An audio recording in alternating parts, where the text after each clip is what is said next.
What if the real poison isn't the one that bites, but the one that isolates? This is the heartbreaking story of a hen abandoned by her own family. And the profound truth about regret that only reveals itself too late. A hen was struck by a viper. As the venom surged through her body, she instinctively sought refuge with her flock. But the other hens, fearful of contamination, swiftly drove her away.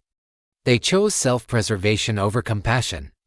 The hen limped away, weeping not just from the searing pain of the bite, but from the crushing despair of abandonment by her own kin in her greatest hour of need.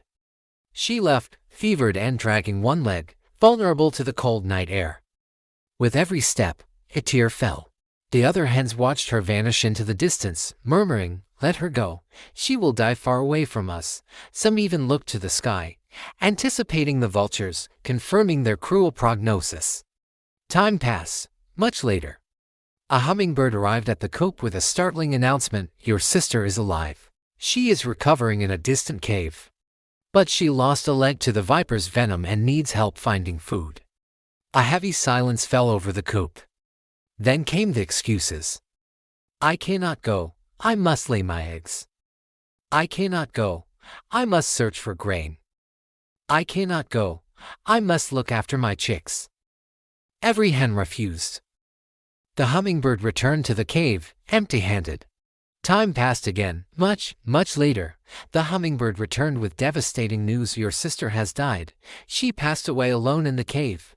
There is no one to bury her or mourn her passing." A deep, suffocating wave of sorrow hit the coop. The hens who were laying stopped laying. The hens who were foraging stopped foraging. Even those tending to their young paused, struck by the sudden, sharp blade of regret. Regret, they realized, is a venom more potent than any snakebite. They asked themselves, why did we not move sooner, without planning or hesitation?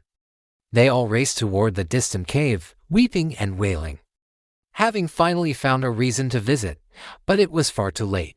When they arrived, they found no hen, but a final, bitter message. In life, people may make no effort to help you when you are alive and struggling. But they may travel vast distances to mourn and bury you after you have gone, and often, the tears shed at the funeral are not of grief, but of guilt and regret.